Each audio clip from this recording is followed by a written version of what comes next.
সরাসরি আসছি প্রাক্তন এনএসজি কর্তা দীপাঞ্জন আমাদের সঙ্গে রয়েছেন, দীপাঞ্জন চক্রবর্তী। দীপাঞ্জন বাবু, কি বলবেন আজকের দিনে? আজ তো সেলিব্রেট করার।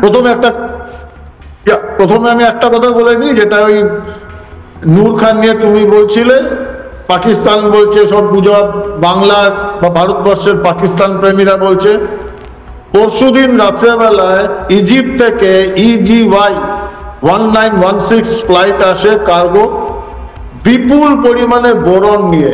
একটু যারা পড়াশোনা করে তারা জানে নিউক্লিয়ার রেডিয়েশনে কাজ করতে গেলে বোরনের দরকার হয়। একটা কার্গো ভর্তি করে বোরন আসে, কেন এসেছিল পরে উত্তর বেরোবে। এবার আসি সেলিব্রেশনে। কিছু মনে করো না সোনালী, আমি একটু বেসুরো গাই। কাউন্টার টেরোরিজমে বহু সাথীকে হারিয়েছি।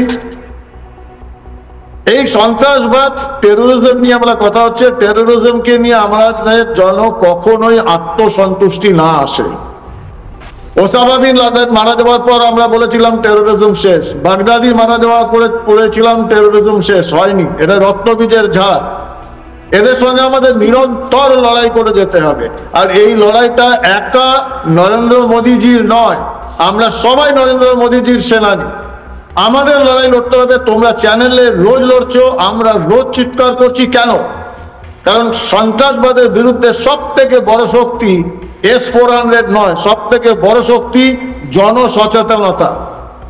বাংলার এক শ্রেণীর পলিটিশিয়ান, এক শ্রেণীর রাজনীতিবিদ, এই তথাকথিত বামপন্থী, মার্ক্সবাদী বা সেকুলারপন্থী, এরাই টেরোরিজমের লঞ্চ প্যাড হচ্ছে। মানুষকে বোঝাতে হবে আর এদের অবান্তর অপ্রাসঙ্গিক করে দিতে হবে। এখন শূন্যে আছে, এদের মহাশূন্যে ভাসিয়ে দিতে হবে। কারণ এই টেরোরিজমের রক্তবীজ এরাই আবার জল, শ্বাস, সার দিয়ে এদের আবার তুলে ধরবে। আমরা সেলিব্রেশন করব না যতক্ষণ নিশ্চিন্ত না হতে পারবো এই সন্ত্রাসবাদ আর সন্ত্রাসবাদের যারা এই লঞ্চ প্যাড, এরা নিশ্চিন্ন না হয়ে যাচ্ছে, না হলে আবার কিন্তু পেহেলগাম হবে। আর নরেন্দ্র মোদীজির সমস্ত কৃতজ্ঞতা, আমি কালকেও বলেছি, আমাদের দুর্ভাগ্য আমার যে আমি ওনার মতো প্রধানমন্ত্রীর আন্ডারে কাজ করতে পারিনি, না হলে ভারতবর্ষের অনেক কিছু আজকে হতো। কিন্তু একটাই ডিমান্ড নরেন্দ্র মোদীজির কাছে, ওনার সেনানী হিসাবে, আপনি যে বলেছেন যে গুলি চললে গোলা দিয়ে আমরা জবাব দেব, এবার একবার বলুন যে পাকিস্তান থেকে যদি এবার জঙ্গি ভারতে ঢোকে, ভারত থেকে এবার আমাদের ফৌজি ঢুকবে ভেতরে এবং আমরা চিনিয়ে নেব পাক অকুপাইড কাশ্মীর এবং লাহোর হবে ইন্ডিয়া অকুপাইড লাহোর। জয় হিন্দ, এর থেকে বেশি বলতে পারবো না। জয় হিন্দ। দারুণ না, উনি অনেকটা বার্তা দিয়ে দিয়েছেন, গতকালই দিয়ে দিয়েছেন।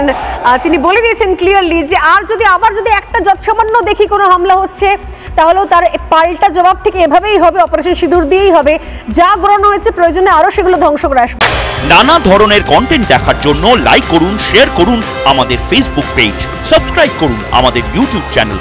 পাশাপাশি অন্যান্য ব্রেকিং নিউজের জন্য অবশ্যই চোখ রাখুন রিপাবলিক বাংলায়।